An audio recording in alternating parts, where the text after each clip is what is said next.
আজকের ভিডিওতে আমরা আলোচনা করব প্রক্টাইটিস। অ্যাকচুয়ালি বেশ কিছুদিন আগে আমার চেম্বারে একটা কেস এসেছিল, যে পেশেন্টের কিন্তু মলদ্বারে প্রচণ্ড জ্বালা ছিল, রেকটামে আর কি প্রচণ্ড জ্বালা ছিল।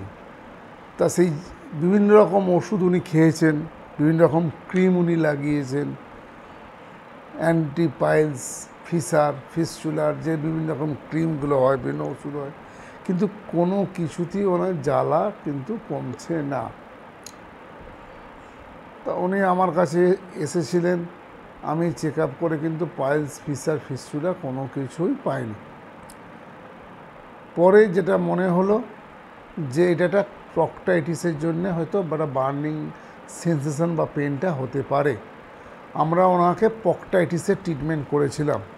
পেশেন্ট কিন্তু উইথিন 1 মান্থ 90% কিওর হয়ে যায় এবং আরও 2 মাস মেডিসিন কন্টিনিউ করার পর পেশেন্ট এখন কিন্তু পুরোপুরি সুস্থ আছে।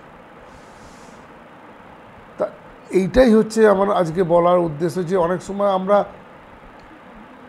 যে মলদ্বারে যদি ব্যথা বা জ্বালা থাকে তার মানে যে পাইলস, ফিস্চুলা তা কিন্তু নয়। পাইলস, ফিস্চুলা ছাড়াও প্রক্টাইটিস কিন্তু আর একটি প্রধান কারণ, যার জন্যে মলদ্বারে একটা discomfort, pain, burning sensation, blood যেতে পারে পটির সঙ্গে, বা পটির সঙ্গে মিউকাস যেতে পারে, বা একটা যে টিনিসমাস যাকে বলা হয়, যে একটা পেটে একটা ক্র্যাম্প থাকে, এইগুলো কিন্তু প্রক্টাইটিসের জন্য হতে পারে। অ্যাকচুয়ালি প্রক্টাইটিস জিনিসটা কি? প্রক্টাইটিস মানে যদি রেকটামের যে লাইনিং বা মেমব্রেন আছে, সেই মেমব্রেনে যদি ইনফ্লামেশন হয় তখনই তাকে প্রক্টাইটিস বলা হয়।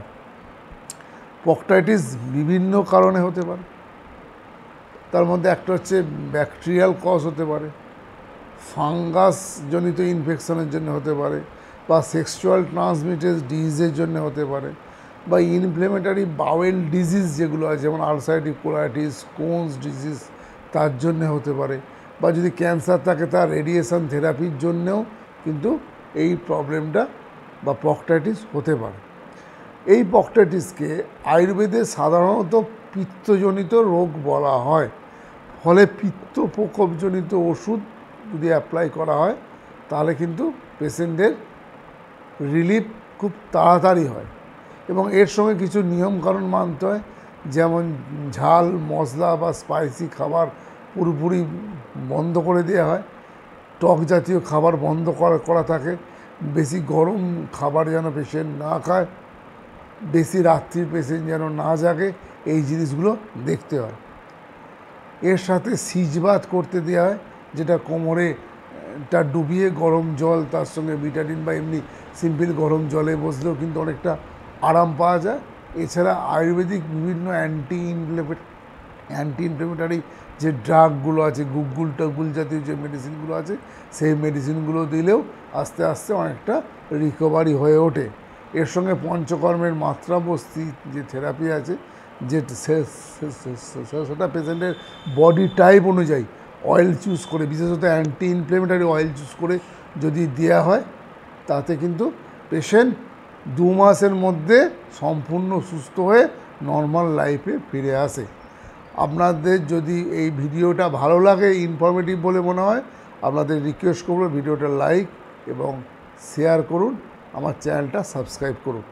আর আপনারা যদি এই প্রবলেমে কেউ ভোগেন, যদি আমাদের সাথে কনসাল্ট করতে চান, তাহলে আমাদের যে ডেসক্রিপশন বক্সে যে নাম্বারটা দেওয়া আছে 9434514863, এই নাম্বারে যোগাযোগ করতে পারেন। নমস্কার।